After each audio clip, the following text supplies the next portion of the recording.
No wonder why we are seeing more and more sleep problems. Now,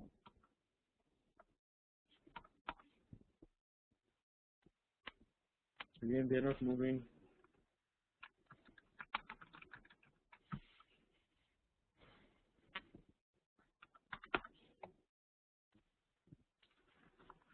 So, hello, Daniel. Yeah, you can just close this PowerPoint, then reopen it, then it should work fine. It's not letting me do that. Okay. So it's not letting me escape the whole system. Okay. Do you have the other machine ready as a backup? No. Let me. I was able to get off. Let me see if I can go back on it. Okay. Yes, you can read and then you can check. Yes. Okay. So in primary care and in mental health clinics, we the clinicians are the main people. You are the main people who are seeing these patients who have sleep disorders. If you're able to address these sleep problems and help these patients, you can definitely improve the quality of life of your patients. It's not just the quality of life. Now we are finding more and more that different sleep disorders, for example, insomnia, can have effects on a different organ system. For example, insomnia is now known to affect body weight, risk of diabetes, poor immune system, and also the psychological well-being. More and more studies are coming up suggesting that insomnia is now the risk factor for worsening of depression, even post-traumatic stress disorder. So here is a question for you.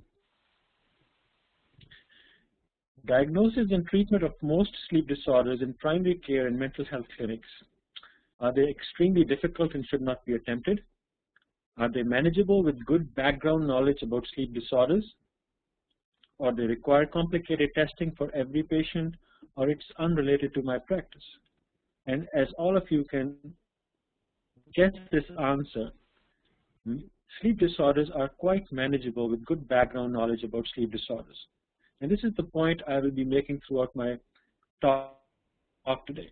The goal of the talk is to help you recognize sleep disorders and to increase your ability to manage common sleep disorders. Our objective today is that you will be able to state 3 common sleep-related chief complaints. You'll be able to obtain basic clinical history which will enable you to screen for sleep disorders. And then you'll be able to state initial treatments for common sleep disorders. So today our agenda is we'll talk about sleep. We'll review what sleep is. Then we'll discuss and you'll learn about how to approach patients with sleep complaints. You'll learn about these 3 chief complaints, which will be enough for us to talk about different sleep disorders. That will help you learn about different sleep disorders. We'll have cases. I'll show you a few videos, and then we'll conclude and have time for questions. So this is again we'll review. This is our agenda. So let's talk about sleep. What is sleep? Sleep has been a mystery for years and years, for centuries. Different philosophers have thought about sleep and called sleep different things. For example, Freud, the famous psychoanalyst, thought that sleep was a safety valve. It protects us. There are different functions of sleep which have been put forward, and we still don't know what the real function of sleep is. All we know is that sleep is extremely important for our well-being. If you think about it, we spend almost 1/3 of our lives sleeping. So if it didn't have any function, that would have been the nature's worst mistake. Because if you're spending 1/3 of our life sleeping, it has to have some functions. Let's have another question. So what is sleep? Think it's a simple passive process. Is it an active passive process, or both, or is it an active complex process? The answer to that question is that it's a very active and complex process. Now, when we think about different states of being, there are three different states of being. So either you could be in a wakefulness state, which is hopefully right now. When you're awake, your brain is active, your body is quite active, and you have an external orientation, meaning that you know what's going outside. When you're in sleep, either you are in REM sleep, which stands for rapid eye movement sleep, or in non-REM sleep, which stands for non-rapid eye movement sleep. If you are in REM sleep, your brain is highly active. It's a very highly active metabolic state. Your bodies are paralyzed. It's not relaxed, it's actually paralyzed with the exception of a few muscles. That is the diaphragm, the eye muscles, and the pineal muscles. The rest of the muscles are all actually paralyzed, and you have an internal orientation. When you are in non-REM sleep, you have a relaxed brain to some extent, relaxed body, not necessarily paralyzed, and you have an internal orientation. In REM sleep, of course, you are having dreams and you don't know what's going on outside the body. So look at a sleep cycle. What happens is that when we fall asleep, we go through different stages of sleep. First, we usually go through non-REM sleep. Non-REM is divided into three types: N1, N2, and N3. So you go through N1, N2, N3, and then through the REM sleep.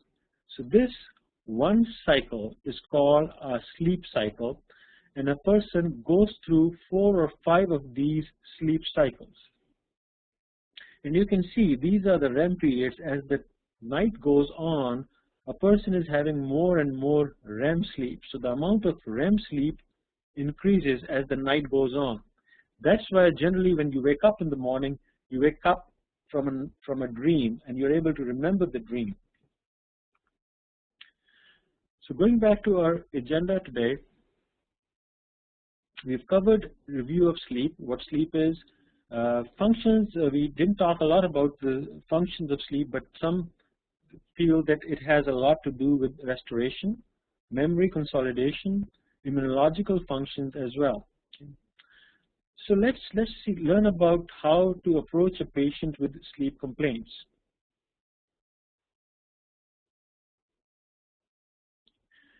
Approaching a patient with sleep complaints is just like taking any clinical history. As physicians, either we are psychiatrists or internists or surgeons, we are trained to take clinical history. Same thing goes for sleep medicine. History is extremely important. We can use certain other tools, for example, sleep diaries, which is a common and very simple way of getting information about people's sleep and wake schedule. Of course, we can do polysomnograms, which are typical sleep study, full night sleep study. And then there are other tools, for example, an actigraph, which records activity and can give us an idea about people's sleep and wake pattern as well. Now, taking sleep history is just like detective work. When we are getting history from a patient, we want to understand what their life is all about. We don't want to get just history of their sleeping hours, but want to get their history of 24 hours, what they're doing during the daytime, what's stressing them out. Collateral information is extremely important. Now, I cannot tell you how many times it happens to me that I am trying to gather information from the patient, and I ask them questions, and they say everything is all right. But when I look at the spouse is rolling their eyes and telling me that their spouse is sleepy, whereas the spouse doesn't think he or she is. We want to get lifestyle history, psychiatric and medical issues, of course, and what medications they're taking. The sleep diary is a very useful tool because you are asking the patient to jot down on a piece of paper how their sleep is, how many hours do they sleep, when do they get up, when do they drink coffee, when do they eat. So it also brings them on. It's a good tool to get them on your side and get them to learn about sleep. Another important thing about the sleep diary is it gives you an idea how much the patient is motivated. So this leads us into 3 complaints. Now I promise I'll talk about just these 3 chief complaints, and that would lead us into classification of sleep disorders. You all have to remember just these 3 chief complaints.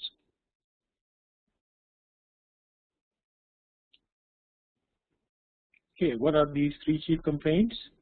The patient can come to you and say, "Doc, I am extremely sleepy." Or the spouse can say, "My husband or wife is sleeping all the time. They cannot stay awake.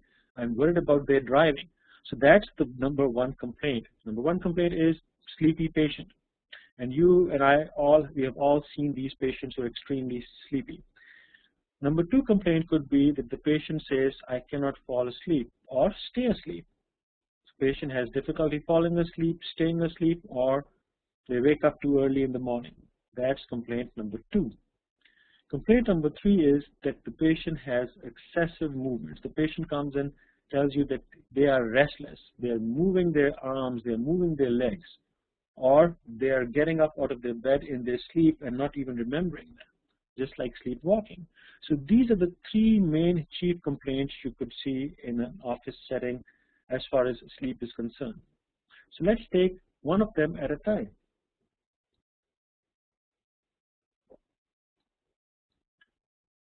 Let's learn about sleepy patient. Drowsy driving is a big issue. Patients who are sleepy are putting themselves at risk and other people at risk as well. Let me show you a video of such a person who was quite drowsy, sleepy, and driving a car.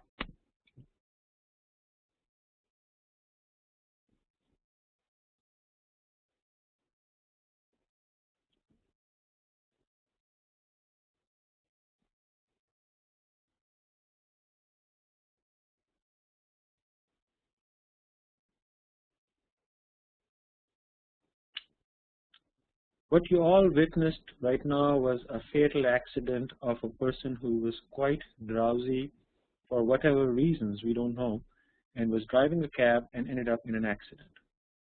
This happens a lot. People are on the road and are sleepy for various reasons, putting themselves at risk and other people at risk as well. So a person who is sleepy, what kind of sleep disorders or other issues they might have? Number 1, of course, they can have sleep apnea or sleep disordered breathing or obstructive sleep apnea, OSA. They could also have intrinsic hypersomnias like narcolepsy, or they could have inadequate sleep, psychiatric medical problems, and medications. We'll cover those as well. Let's talk about sleep disordered breathing. Sleep disordered breathing is quite common, and I understand in Pakistan it's quite common as well, as people are getting heavier with the increasing incident of prevalence of diabetes, high blood pressure, as well as congestive heart failure. Obstructive sleep apnea and central sleep apnea is on the rise as well.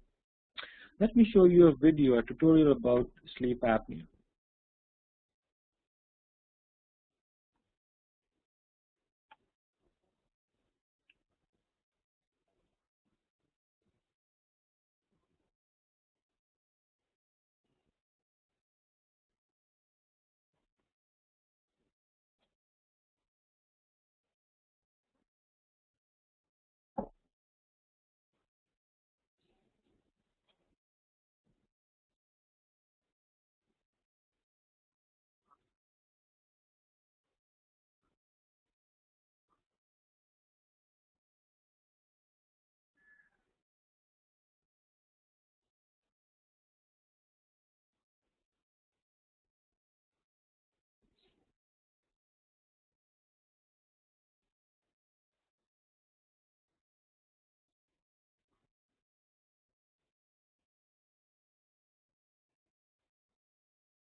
Okay, so all of you watched that video.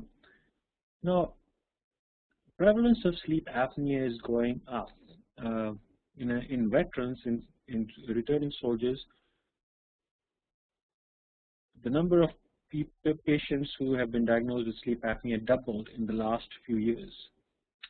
So what happens in obstructive sleep apnea? And remind you, we are talking about obstructive sleep apnea. We are not discussing central sleep apnea right now.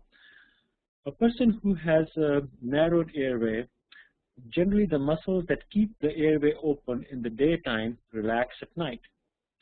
If they have narrowed airway, propensity for that pharynx to collapse, the throat gets blocked, and the air does not reach the lungs. Once the airway is blocked, the oxygen levels start to fall down.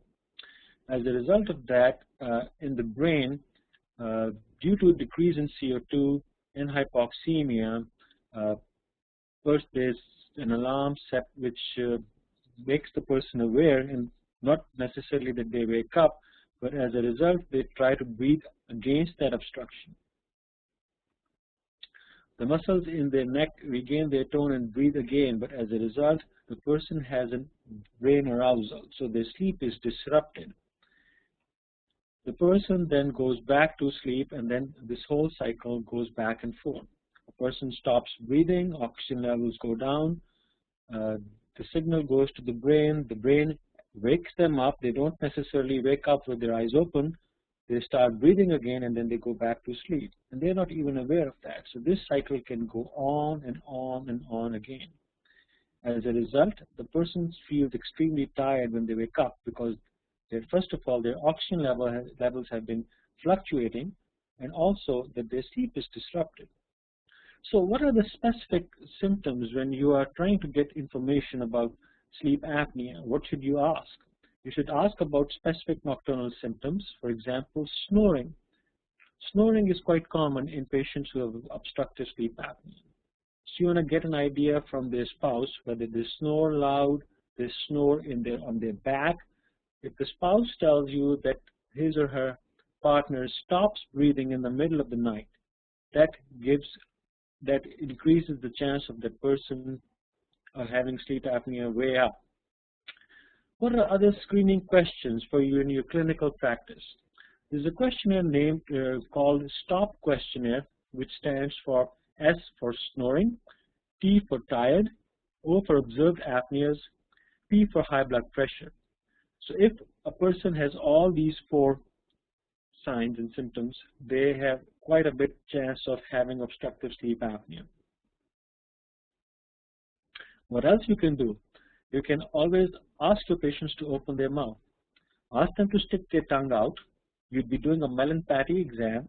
If you could see the back of the throat, the uvula, the tonsillar pillows, that is melon-patty 1. If you can see the uvula partially, that's melon-patty 2. If you can hardly see any uvula, maybe a little bit, it's 3. But if you can't see anything, that's melon-patty 4. If somebody's got melon-patty 4, that increases their risk of having obstructive sleep apnea. All that is telling you is that their oral cavity is quite crowded. They may have a larger tongue. Also, if their neck circumference is 17 inches for men and 16 inches for women, that could increase their chances of having sleep apnea. BMI is also a risk factor. The heavier your patient, the more chances of sleep apnea. Excuse me, let's look at another question. There is minimum overlap between symptoms of depression and symptoms of obstructive sleep apnea. Is it true or false? Now, people who are in mental health field would know that symptoms of depression and symptoms of obstructive sleep apnea overlap. If you look at this slide, on the left-hand side, symptoms of OSA include snoring, witnessed apneas, snort arousal. On the right-hand side, symptoms of depression include sadness, anhedonia, agitation, guilt, weight loss. But if you look at the middle, in the middle, all these symptoms are common for obstructive sleep apnea as well as for depression. Daytime sleepiness, fatigue, loss of energy, poor concentration, irritability, all these symptoms could be of depression or of obstructive sleep apnea. So for patients who are presenting with clinical depression, we should screen them for obstructive sleep apnea, and vice versa. If we see a patient who has obstructive sleep apnea and is being treated or not, we should screen for symptoms of depression as well. So we are still talking about the sleepy patient out of those three chief complaints. We've covered sleep disordered breathing, the obstructive sleep apnea. Now let's move on to the other reasons of sleepiness, why patients will have sleepiness. Now this category of disorders, which is called intrinsic hypersomnias, include various disorders, for example, narcolepsy, idiopathic hypersomnia, but we will just cover narcolepsy for the sake of time. So, narcolepsy, let me present you a case of a patient who was diagnosed with narcolepsy recently. This is a 28-year-old gentleman who is an OEF veteran, meaning he served in Iraq and Afghanistan. He came back and joined the pharmacy school at the University of Minnesota. He started complaining of feeling extremely tired and sleepy. He told me, "Doc, every time I'm in the class, I doze off, no matter what. Even if I'm interested, even if the class is very interesting, I would still doze off." He also said that more recently, he started to notice that whenever he's laughing out loud, he feels weak in his body. As the time progressed, he started having more and more weakness. So whenever he'd laugh, he would lose his muscle tone. He'll drop a cup of coffee. If he's holding one, he might feel that his legs are buckling down. So we did a sleep study on him. He did not have any obstructive sleep apnea. The next day, we did an MSLT, which stands for multiple sleep latency test, in which we give patients opportunities to fall asleep, and we see how quickly do they fall asleep or whether they go into REM sleep or not. And this patient had narcolepsy. This is the clinical presentation of patients who have narcolepsy. Majority of patients, actually all of them, would have complaints of excessive daytime sleepiness. Now, cataplexy, which is sudden loss of muscle tone, is present in about 60 to 70% of people, just like our patient. Then hypnagogic hallucinations, which means that a person, when they're falling asleep, they start seeing faces or having visual hallucinations. That's quite common, but it's not specific for narcolepsy, as this is quite common in normal population.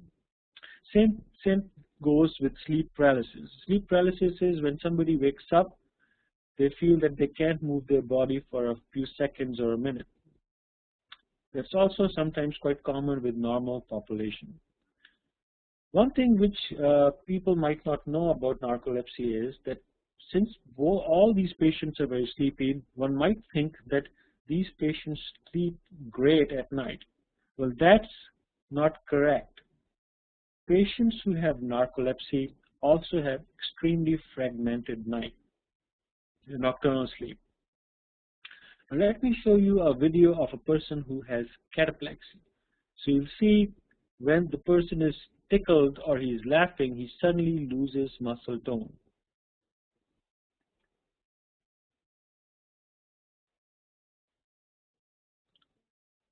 So the person is not necessarily falling asleep, but if he is laughing, he tries to get up, he just loses his muscle tone. This gentleman is playing billiard, but when he laughs, he just cannot control his muscle tone and falls down. Now, he doesn't necessarily fall asleep. He is still aware of his surroundings. People who have narcolepsy and cataplexy, at times they get used to managing their cataplexy. So they don't laugh if they know that certain way. If they laugh, they'll have loss of muscle tone. So narcolepsy has huge lifestyle implications. Patients who have narcolepsy, in most states in the US, they are not allowed to have commercial driver license. They're not allowed to be pilots. It's good for them to avoid rotating shifts. Also good that they should not have long stretches of monotonous work, should not operate dangerous equipment. I remember seeing a patient who was a resident in family medicine at University of Minnesota, and he was having extreme difficulty doing his night shifts. And he wasn't diagnosed with narcolepsy, but when we did this testing, we did the polysomnogram, and the next day the multiple sleep latency, and he had clear-cut narcolepsy. He could hardly take histories at night because he would be so sleepy. So rotating shifts are extremely difficult for patients who have narcolepsy. I had to write a letter for his program director so that he could be taken off the night shift. What's the treatment of narcolepsy? You are familiar with some of these medications, for example, methylphenidate or Ritalin, some of the amphetamine salts, modafinil, which is a wake-promoting agent, or Provigil. I believe it's available in Pakistan. It's not a stimulant drug. We don't know the mechanism of action, but it's quite effective. But in severe cases of narcolepsy, we often end up using more than one medication. These medications could have different side effects. For example, these are stimulant. They can cause insomnia. They have some cardiovascular implications as well. So, just orienting you again, we are talking about our sleepy patient. We have covered sleep disordered breathing in obstructive, which is obstructive sleep apnea. We learned about narcolepsy. Now, the other three topics, inadequate sleep, medical psychiatric disorders, and medications, we'll talk about them together.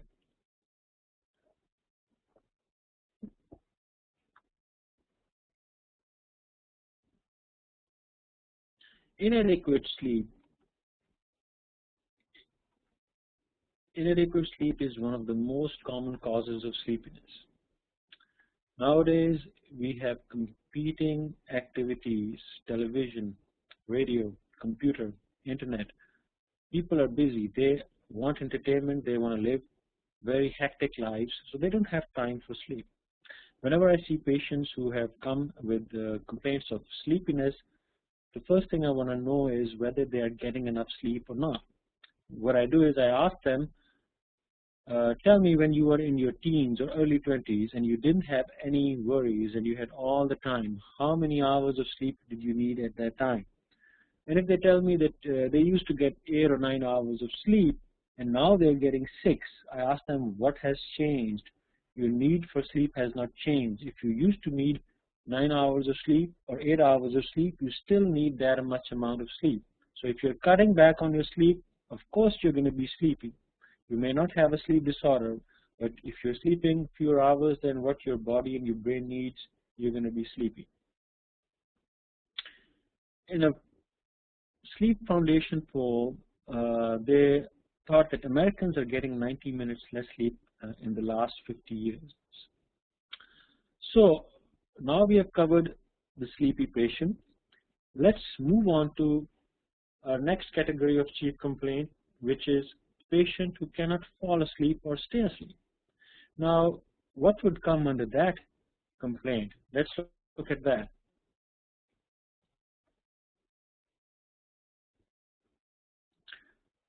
So the patient who cannot sleep, they could have insomnia, and there are different categories, different types of insomnias. DSM-4 has different categories of insomnia, but International Classification of Sleep Disorders is also different categories. And the DSM-5, they're trying to incorporate International Classification of Sleep Disorders version of insomnia into their DSM-5. So a patient who cannot sleep could have insomnia, but could also have circadian rhythm sleep disorders. Now, I have not mentioned all the circadian rhythm sleep disorders here. Circadian rhythm sleep disorders include things, for example, delayed sleep phase syndrome, advanced sleep phase syndrome, jet lag, shift work disorder. Other reasons why people have complaints of not being able to sleep could include psychiatric disorders, medical disorders, and of course a number of medications. So let's talk about insomnia first. So what's the definition of insomnia? It's either one or more of the following symptoms must be present.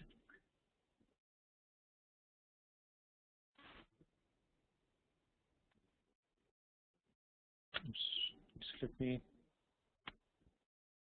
okay.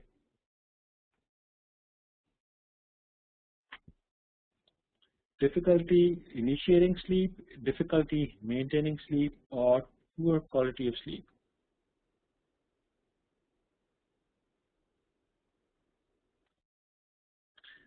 So insomnia is inadequate quantity or poor quality of sleep. Generally, people who have insomnia complain about consequences of insomnia. What are the consequences of insomnia? It could be that they are feeling tired the next day, they are complaining about irritability, cannot focus, their memory is poor, so they're functioning poor. Insomnia is quite common, one of the most common sleep complaints in the industrialized world. 30% of the population have had complaints of insomnia at one time in their life.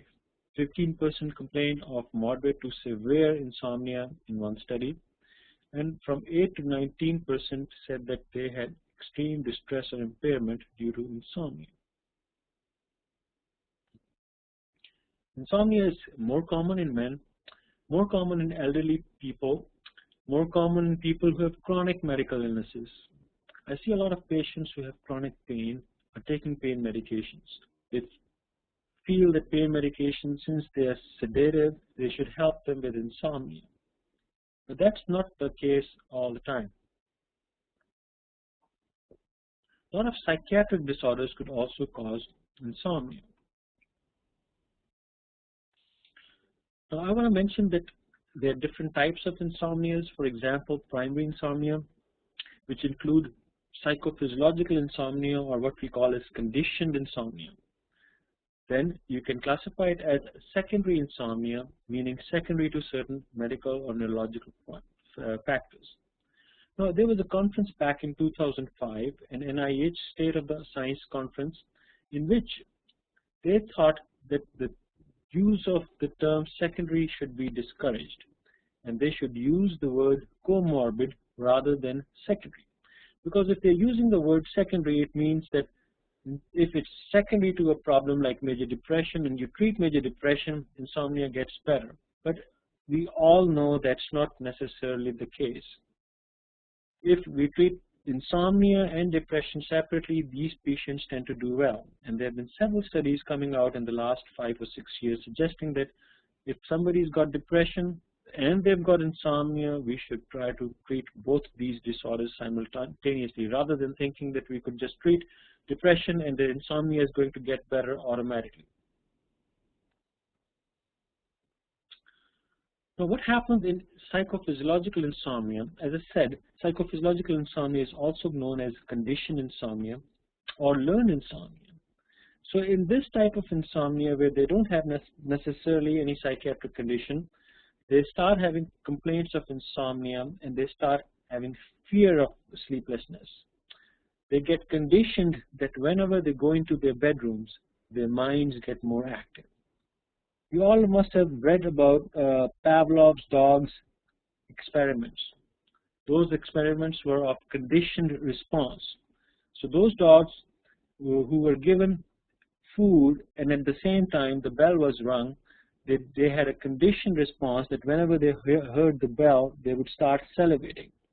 Even if they saw the food, even if there was no time for food, they developed a conditioned response that every time they heard the bell, they would start salivating because they used to get food when the bell used to ring. So the same thing happens in patients who have insomnia. That is, they start having complaints of insomnia. They're in their bedroom, they're tossing and turning, and they are conditioning themselves that in their bedrooms they cannot fall asleep. Their mind gets more active, they're tossing and turning. So every time they go into their bedroom, that conditioned response gets activated and they start having trouble falling asleep. They try different things. For example, they'd get up, maybe watch a movie, watch the television, but that does not help. We show you some of the things which insomniacs do. They spend a lot of time in their bedrooms. They watch television in the middle of the night, getting exposed to a lot of light. A lot of people here in the States have pets, and they let the pets be in their bedrooms. That doesn't help either. Let's look at this behavioral prescription, which is also known as stimulus control, meaning that we are trying to control the stimulus which is causing insomnia. The stimulus is the bedroom. When people go into their bedroom, they get more alert and activated if they've had trouble with insomnia. So we tell them that they should not go into their bedroom. They should only go into their bedroom for sleep. Only go into their bedroom when they're sleepy. Get out of their bed if they're unable to sleep. They should wake up at a consistent time, including weekends. And they should not take daytime naps, because if they take daytime naps, that kills the drive for them to fall asleep. They should also not watch the clock. Now, some of these principles seem like sleep hygiene, but this is a bit different. Stimulus control is you're basically telling the patients to only use their bedrooms for sleep. You're telling them that you are trying to associate bedroom with sleep, whereas right now they are having trouble in their bedrooms, they're not able to fall asleep, they're tossing and turning. So if they're having that problem, they should not be in their bedroom. So this is a slide which I liked. It said, learning to live is learning to let go. And insomnia is kind of the same way. People who have insomnia, they have fear for insomnia. They get worried about insomnia. They want to get that sleep. They can't let go of that. The idea that if they don't sleep, they'll have a terrible day the next day. But sleep is funny in a sense that you really need to let go to be able to sleep. What are the medications? You're all familiar with benzodiazepine receptor agonists. Then the non-benzodiazepine receptor benzodiazepines, which are also known as Z drugs, antidepressant medications, antihistamine medications. Here is a list of some benzodiazepines: temazepam, clonazepam, lorazepam. Xanax has been used despite the fact that it could be a bit addicting. Non-benzodiazepines include zolpidem or Ambien, zaleplone, zopiclone. These are medications. I understand that zolpidem is definitely available in Pakistan. Common side effects of these medications: impaired psychomotor function, falls, risk of dependence, memory impairment, and of course sleepwalking. Back in February this year, I saw a patient who came to me with a huge black eye, and when I went to see her, get her from the waiting area, I was surprised and shocked to see that this woman, who was quite big, large, quite heavy set, obese, had a huge black eye on her face. And I was worried. I thought maybe she's got some domestic violence going on. And I took her into my office, we started talking, and she told me that she was having trouble with insomnia, and her primary care physician put her on some trazodone. It did not help, so she called the primary care physician again. Primary care physician said, let's put you on Ambien or zolpidem. And as a result, that's what happened. She had an episode of sleepwalking, bumped her head in the wall, and had a huge black eye.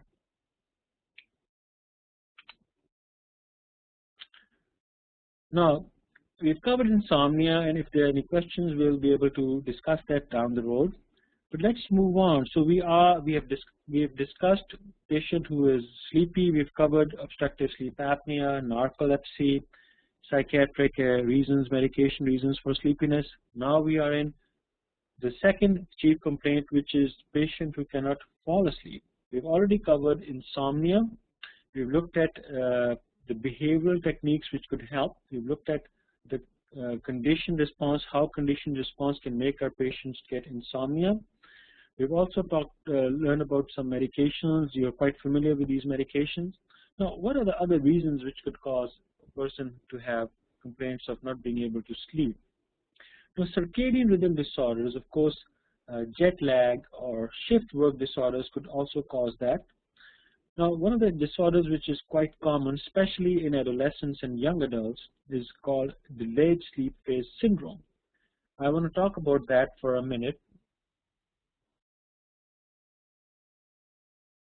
So what happens in delayed sleep phase syndrome is that their biological clock, which is situated in suprachiasmatic nucleus, which governs our body rhythms, including our body temperature, sleep and wake cycles, including our different levels of hormones, melatonin, regulates our sleep. This suprachiasmatic nucleus regulates our sleep-wake rhythms.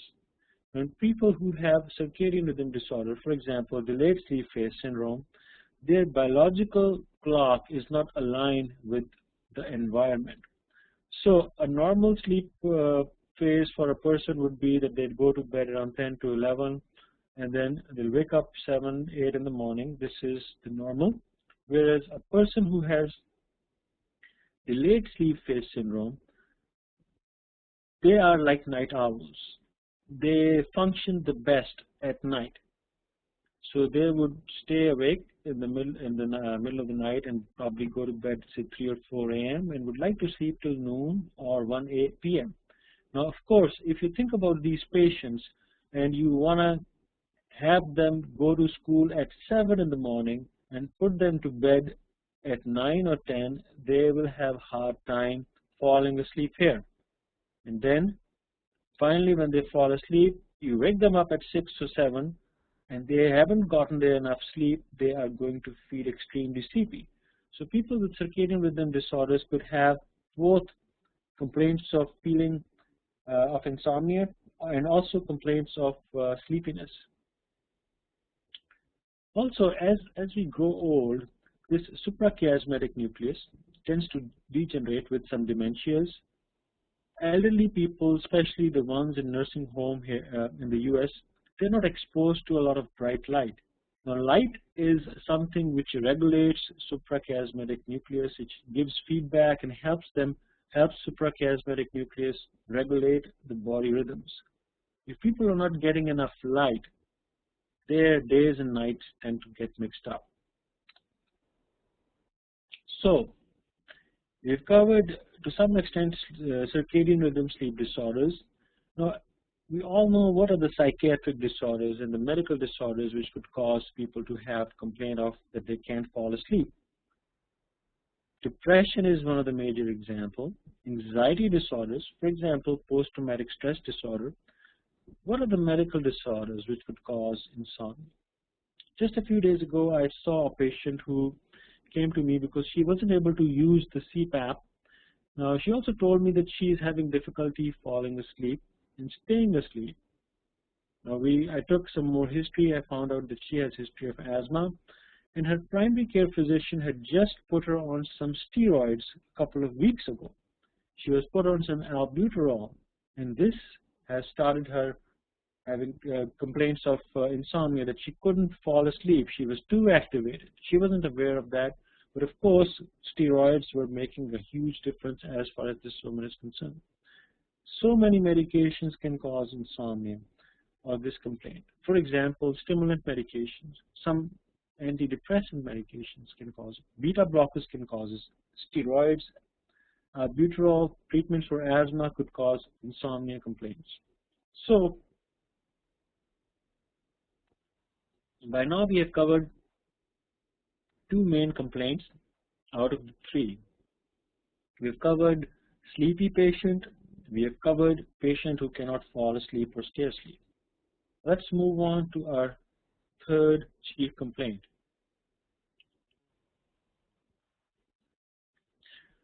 The 3rd chief complaint is the patient who comes to you and says, "Doc, I am so restless, my legs are restless," or the wife says that my husband or my wife, they are punching, they're kicking, they're jumping out of the bed, or they are sleepwalking. So these are the sleep disorders which could fall under this chief complaint.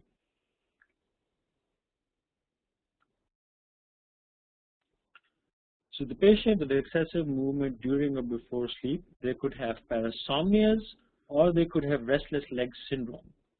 The definition of parasomnias is undesirable behavioral or experiential events that accompany sleep. Those are parasomnias.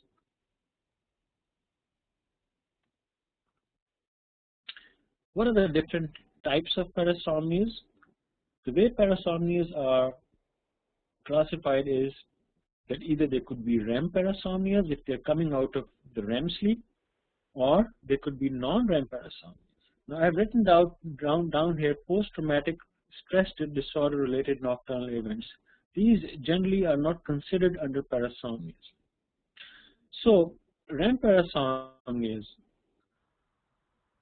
it includes REM behavior disorder, which you will learn in a minute. Then nightmare disorder, in which patients have extreme nightmares without necessarily having post-traumatic stress disorder, falls under that category as well. Under non-REM parasomnias, we have sleepwalking episodes and we have night terrors, which are quite common among young kids. So let's learn about this patient who I've seen recently. This is a gentleman who was in his 60s and was sent to us because he was kicking, punching, and actually kicked his wife really hard. Now, he came in with his wife, and the wife told me that her husband runs in the early morning when they are sleeping, and this happens all when they are in bed, and the husband is sleeping. She told me that she has noticed it several times that this husband is kicking and punching, and he is screaming as if he is actually in a fight in a dream and is responding to it. A few weeks ago, he felt that he had a dream in which he was fighting with some soldiers and actually punched and kicked and then fell out of the bed as he was kicking. He actually broke his ribs. So he was in fact acting out his dreams. Now, if you remember from my earlier slide in which we learned about different types of sleep, REM sleep, non-REM sleep. In REM sleep, our muscles are paralyzed, so we are not supposed to act out our dreams. In this parasomnia, in this REM behavior disorder, that mechanism is broken, so the person who is having dream is actually acting out those dreams as well. Now, this disorder was discovered by one of my colleagues here in Minnesota, Dr. Carlos Schenk and Mark Mahwald. Mark Mahwald has retired in the last couple of years, but Carlos Schenk is a psychiatrist. He's a world-famous psychiatrist who discovered this sleep disorder. They also found that people who have this sleep disorder tend to develop neurodegenerative problems, for example, Parkinson's disease or Lewy body dementia.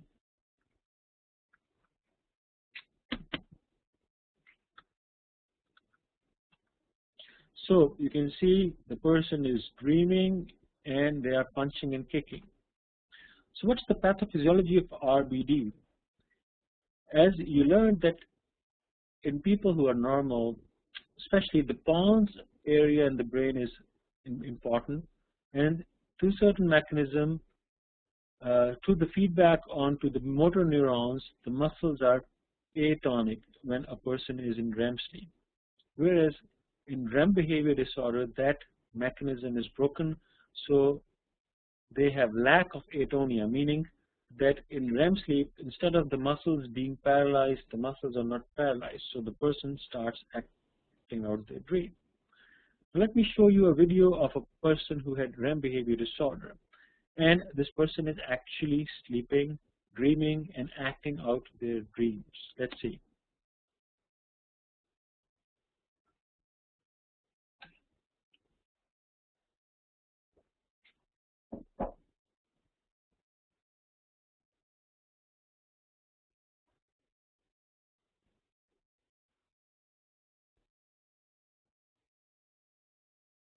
So as you can see, these can become quite violent. People can get hurt. What are the behavioral approaches for patients who have REM behavior disorder? We tell them that they want to sleep maybe in a separate room if possible, not have sharp objects, sharp side tables, not sleep next to the window. But the medication which seems to help significantly is clonazepam, generally benzodiazepines, but clonazepam tends to help quite a bit. Move on to the non-REM parasomnias. These include sleepwalking, because this occurs out of non-REM sleep. Confusional arousals, which are shorter version of sleepwalking, where a person gets up, they don't necessarily leave the bed, they look around and they go back to sleep, their eyes are open. And then sleep terrors, which is quite common among kids. So how do you differentiate between REM behavior disorder and non-REM parasomnias like sleepwalking? In general, in REM behavior disorder, people do not leave their bed. They are acting out their dream, and when they wake up from their dream, they are generally able to remember that dream. Whereas in sleepwalking, these people walk around, they get up, they can do more complex behaviors, their eyes are open, but they don't remember these episodes. When they wake up, they realize they feel embarrassed, but they don't remember how they were able to get into the kitchen or able to go out of the house. Treatment of non-REM parasomnias are also assurance. Generally, they get better. They don't develop neurodegenerative diseases. Clonazepam can be quite effective even in these disorders as well. Now, I'll skip this PTSD, and actually I can mention that patients who have post-traumatic stress disorder, as you know, all have initial insomnia, sleep disturbances. So moving on to the last leg. So we're talking about patient with excessive movements during or before sleep. We have covered parasomnias.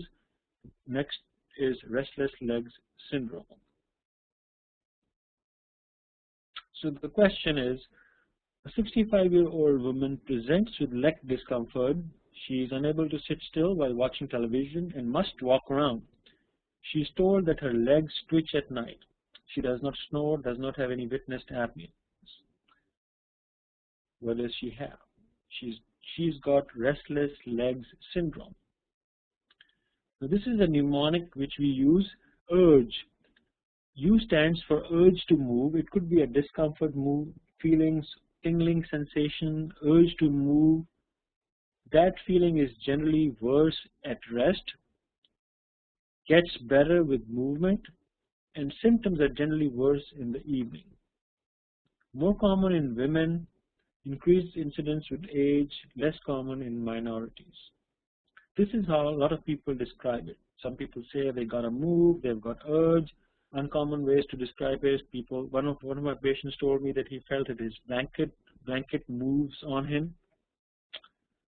There are certain other disorders, for example, peripheral neuropathy, leg cramps, which could mimic restless legs syndrome. Patients who have restless legs, we should check their ferritin, because a number of times their ferritin levels are low. Now, iron is a cofactor in manufacturing of dopamine, which is thought to be reduced in certain basal ganglia areas of restless leg patients. This is the list of medications. Dopaminergic medications like pramipexole is used. Propinerol is used. We used to use levodopa, carbidopa, but these medications have more side effects, so we don't use them very often. Gabapentin is approved. Opiates have also been used for severe cases, but generally not the first line of treatment. Let me show you a video of a patient who has restless legs and can't fall asleep.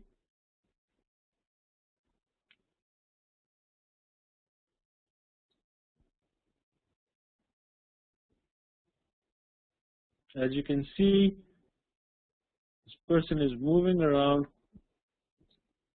If he goes down back to his bed, he feels extremely antsy, restless. Okay, so this brings us to our conclusion. Now we have covered three chief complaints. We've covered the sleepy patient, we have covered patient who cannot fall asleep, and patient who is restless before or during sleep. I would say sleep disorders are extremely common, and so no matter what discipline you are, either you are in mental health or you are in internal medicine, cardiology, you are going to see these patients. Sleep disorders are quite often missed. They are quite comorbid with multiple medical and psychiatric disorders. Getting a full detailed sleep history, especially from a bed partner, is extremely important. Now, if we treat these sleep disorders, we can for sure not just improve the quality of life of our patients, but it can also affect some of the comorbid medical and psychiatric disorders. Now, I will stop here and we can take some questions.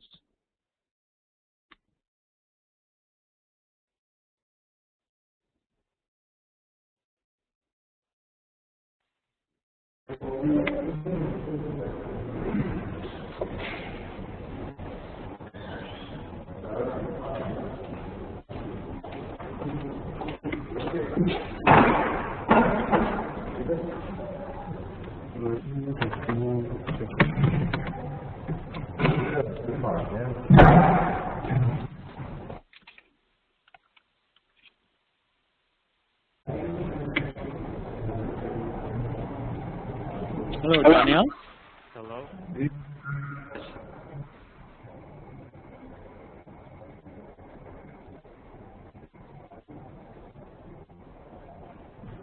Are there any questions? Yeah, I'm waiting. I'm still waiting for the questions. Yes, do we have any questions? Can you hear me? Dog, can you hear me?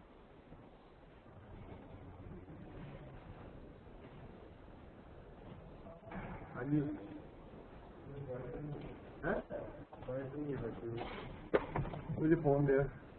Get a phone for now.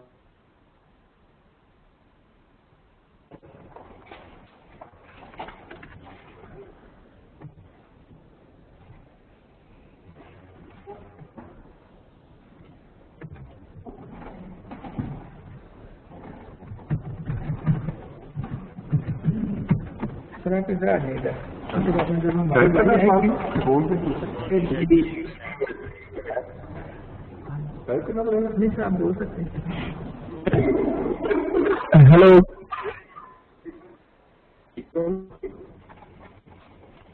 Yes, Edward, we can hear you. Yes, we can hear you. Please. Can you please allow us video? Sure.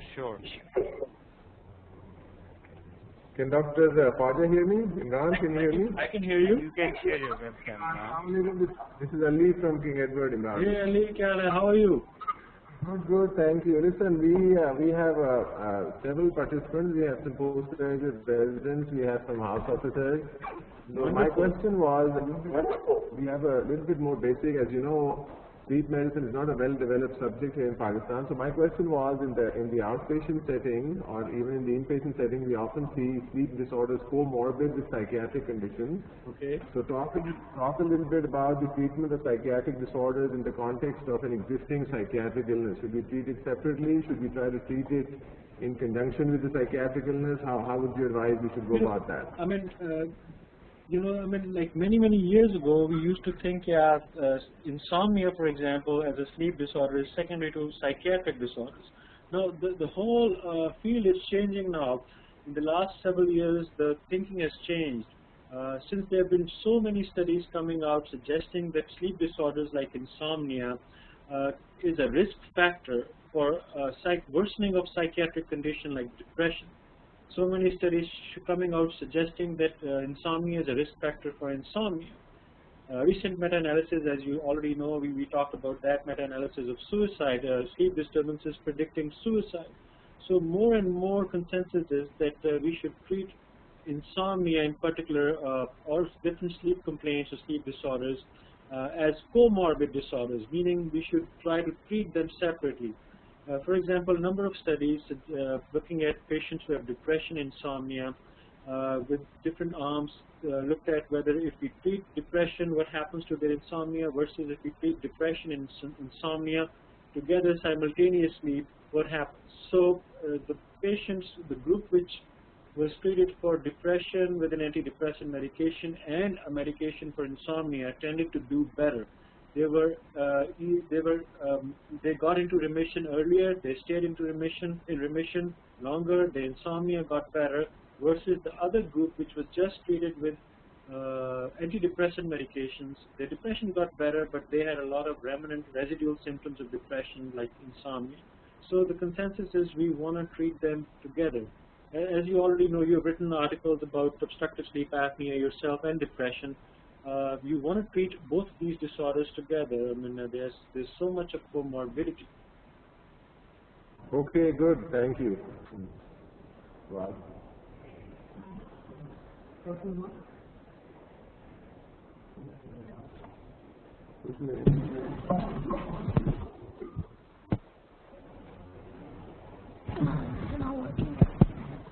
Daniel, I see a question here saying that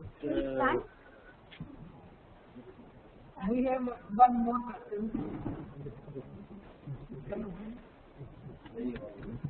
Hello?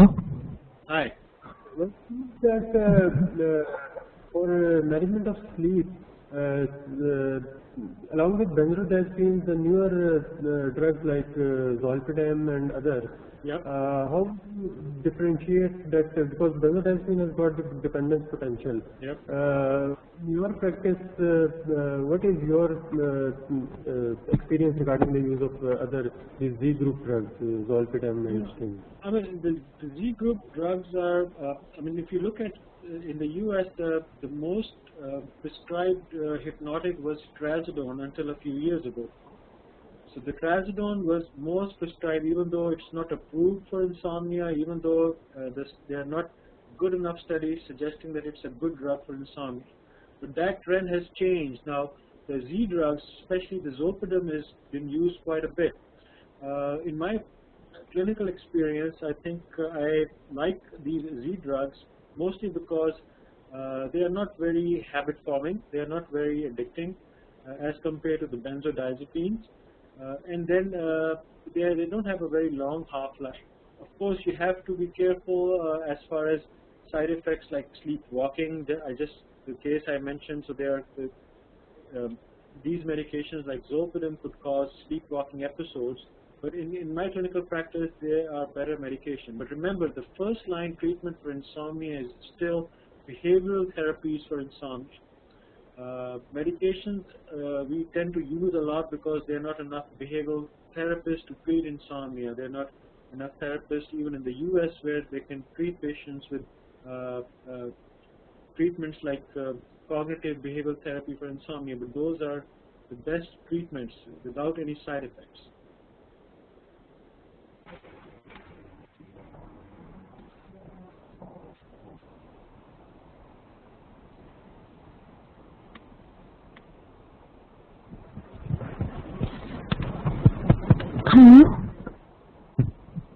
Hello. Hello? Assalamualaikum. I have a question regarding a patient that I had who had years of history of nightmares and frequently interrupted sleep around 3 to 4 times a night for many years, resulting in daytime fatigue. And on further probing, he revealed that he had osteoarthritis of both knees. Now, I want to know if you would classify this as a comorbid insomnia, or would this be a REM sleep disorder, and how would we treat a patient like this? So the question is that one of your patients with arthritis is having complaints of multiple nightmares and disrupted sleep. Is that the question? Yes. No, I mean, of course, the thing is the nightmares, if somebody is having a lot of nightmares and it's disrupting their sleep and it's affecting their functioning, that would be classified as a nightmare disorder, which would be under REM parasomnia. Now, you really want to know where these nightmares are coming from, meaning that this person doesn't necessarily have any post-traumatic stress disorder. If this person does not have any post-traumatic stress disorder, he's still having nightmares. You could treat nightmares with medications like prazosin, which is an alpha blocker. Even though this medication is not approved for nightmares, it's been used quite a bit here in the US for patients who have nightmare disorders or post-traumatic stress disorder and have nightmares. So you can start with, say, 1 milligrams a night, and then you can go up to actually 5 to 10 milligrams as well. You want to tell them to be careful about orthostatic hypotension, but prazosin tends to help with nightmares.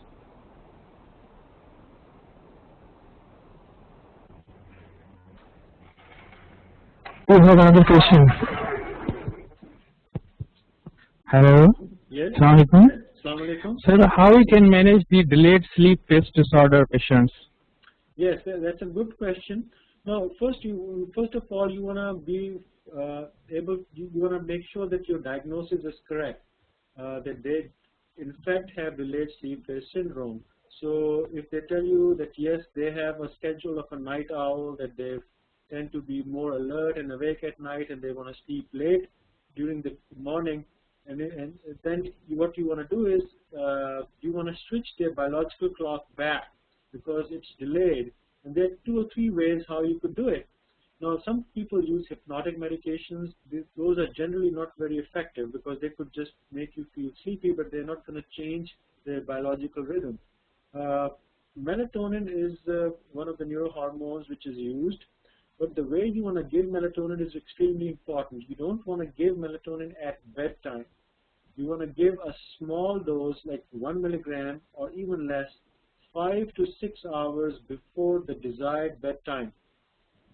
So if a person wants to sleep at 11 p.m., you want to give it to them around 5 or 6 p.m.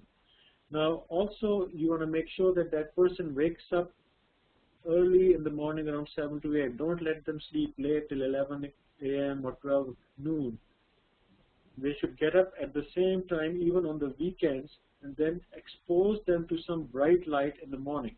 So exposing them to bright light in the morning, giving them melatonin 5 to 6 hours before their desired bedtime should help gradually shift that circadian rhythm back to normal. Thank you, Dr. Imran Khawaja. I'm Professor Azhar Rahman. I'm Chairperson, Department of Psychiatry at Dow University of Health Sciences. Assalamu alaikum, Janab. Wa alaikum salam. Here, our students are being involved in many research related to sleep, and it is a nice, presentation for them. One of the students have converted this Pittsburgh sleep quality index scale and have validated another scale. One of the students I have supervised, they have done work on quality of sleep behavior and academic performance. Okay. And definitely they have found that the... Hello? I just lost you.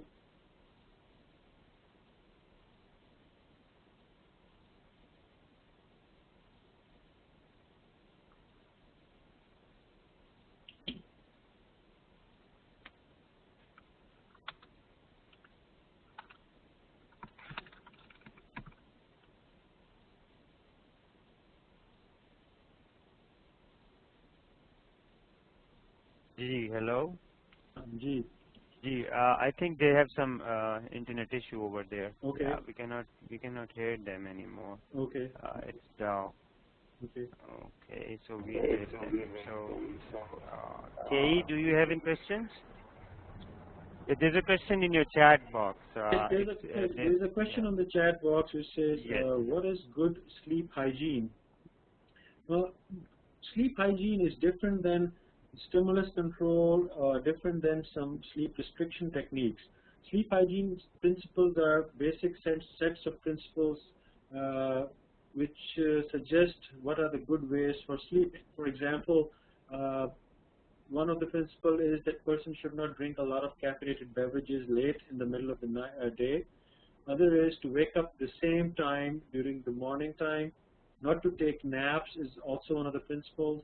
Also, for example, if somebody cannot fall asleep, they should not watch the clock, because if they're watching the clock, that sometimes reinforces that they have insomnia, they're struggling, so that doesn't help. So those are some of the key sleep hygiene principles. But remember, sleep hygiene helps, but by itself, the studies don't suggest that it helps a lot.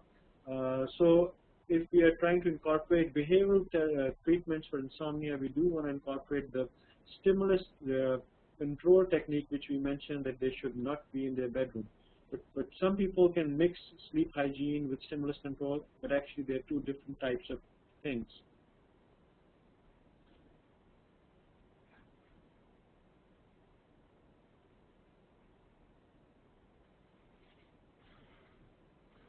Any more questions? Okay, so we don't have more questions. Yes, no more questions. Okay. Yeah, thank you very much. Thank you very much, Dr. Imran. You're most welcome. Yeah, if you have any message for the audience. I just want to thank them, all of them, for their participation and really good questions. I really enjoyed talking to them, and I wish them all the best. And that it's important that they have a lot of interest in sleep disorders. Thank you. All right. Thank you and good night. Good night. Good night, everyone. Bye.